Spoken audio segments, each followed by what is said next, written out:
You're 1 in a million. 10 million.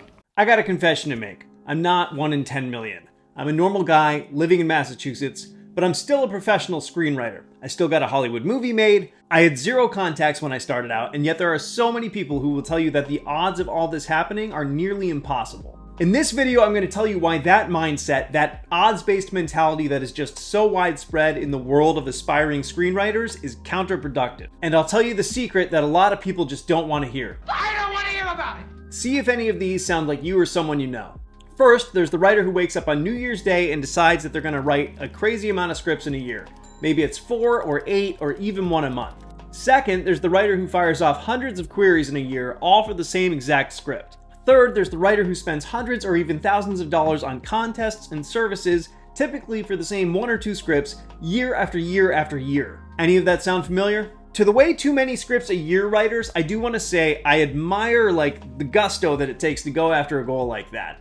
And to, those people who actually manage to complete a goal like that, which, let's be honest, is like a fraction of those people, well, that's actually the work ethic that you probably need to succeed in a business like this. So you're on the right track in that sense. Here's the problem. Usually when writers are writing that many scripts a year, it's for one of 2 reasons.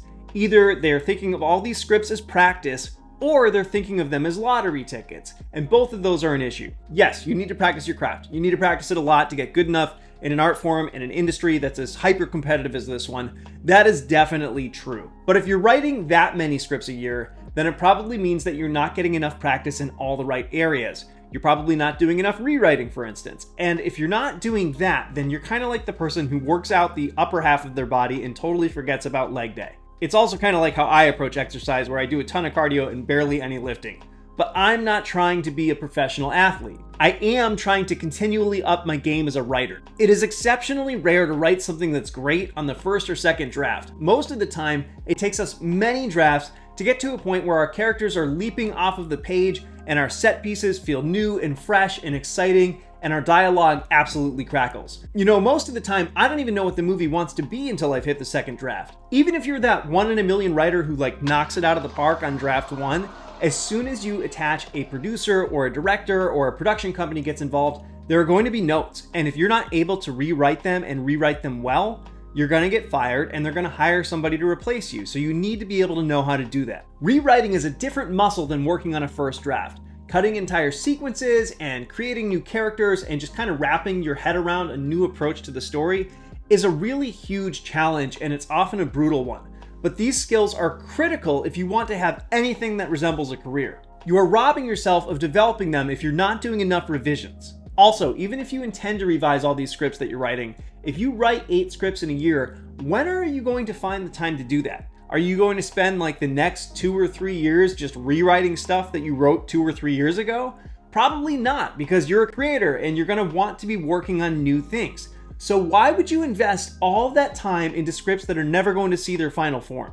And if writing a lot of scripts is not purely about practice and you're actually just thinking about this as a numbers game, that's arguably worse. Your screenplays are not lottery tickets. They're more like at-bats, and you are hitting against a major league pitcher who's throwing their best fastball. The best pro hitters out there might hit 1 in 3 times. The weakest might hit 1 in 7 or 8.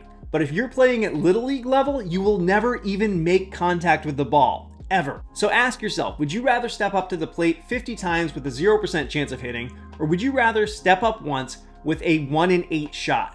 I know which one I would choose every single time. If you're the second type of writer who fires off hundreds of queries every single year for the exact same script, stop. You're annoying people. You're also wasting your time. Here's why. Most producers are not going to make your movie, ever.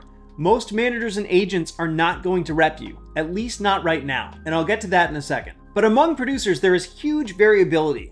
There are those who, get movies made and get things done and are constantly hustling, and then there are those who manage to get their name on a movie for one reason or another, but don't really do too much aside from that. Of those who get things done, there's usually a certain type of movie that they make, both in terms of genre and budget. And there might be a range there, but there is one. The queries that you send to people who, with a basic amount of research, you would have learned were never going to make your movie ever, are going to be deleted. So why bother? You have the internet at your disposal. You have Google and IMDb Pro and Deadline and lots of other resources. So do some research. Find out who the producers are that actually make movies like yours and target them.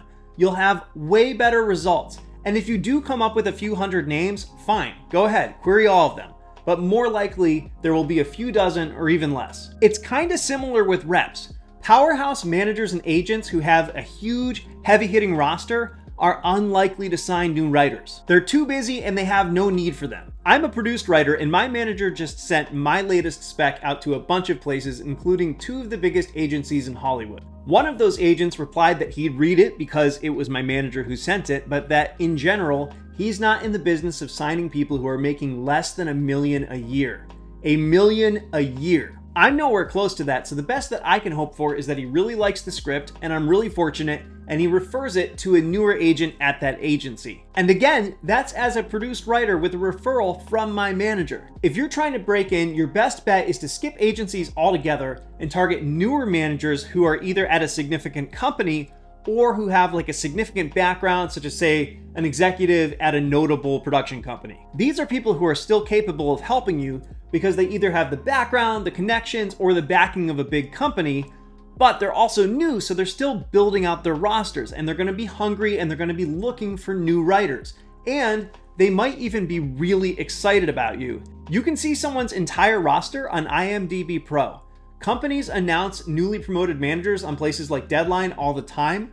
LinkedIn literally lists someone's entire employment history. So again, do the research and target people who can actually help you. And when you send queries, because you've already done the research, personalize them.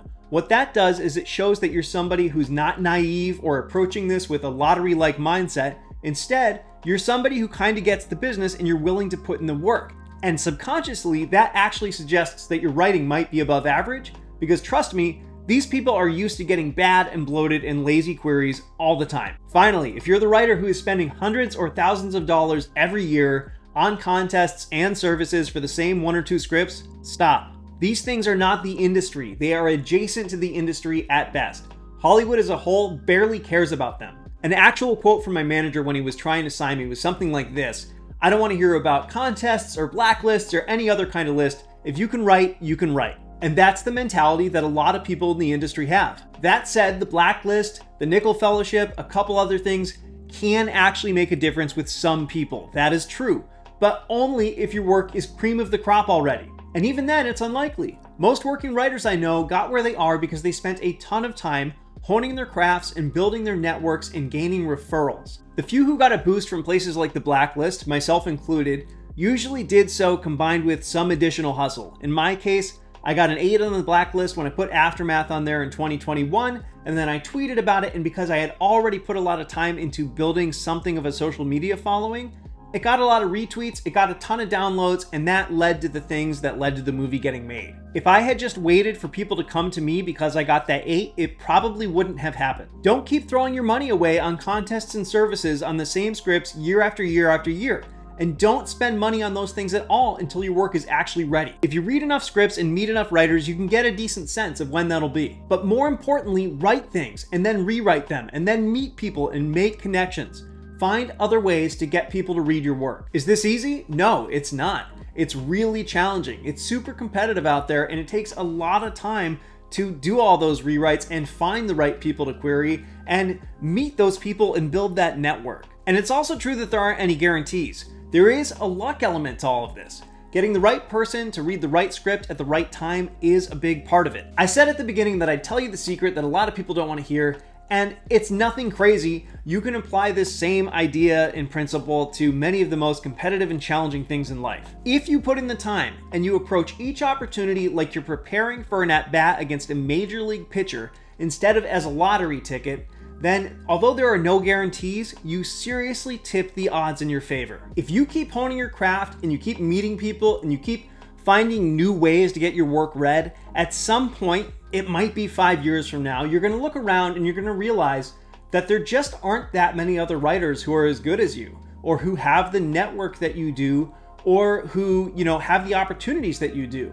And even if they haven't hit yet, it's not going to feel like an odds thing anymore. It's going to feel like it's just a matter of time. Most people are not willing to put in the work that it takes, and most people are not willing to stick it out for as long as it takes. But if you've already put hundreds or even thousands of hours into your scripts, Isn't it worth it? I'm telling you, because this gets proven time and time again. Tenacity is at least as important as talent. It took me almost 8 years to break in, and that was just like my first break. I didn't make enough money to quit my day job. I didn't get anything made, and within a couple years, I actually quit because everything was still so challenging. I didn't jump back in until 2020, but now, 19 years after I wrote my first script, I've got a Hollywood movie made, I've got others in the hopper, and I'm doing this full time. The same type of long-term effort is what led to the success of the majority of the professional writers that I know. And if you're willing to put in the time and stay disciplined and focus on quality over quantity, there's no reason that can't be you.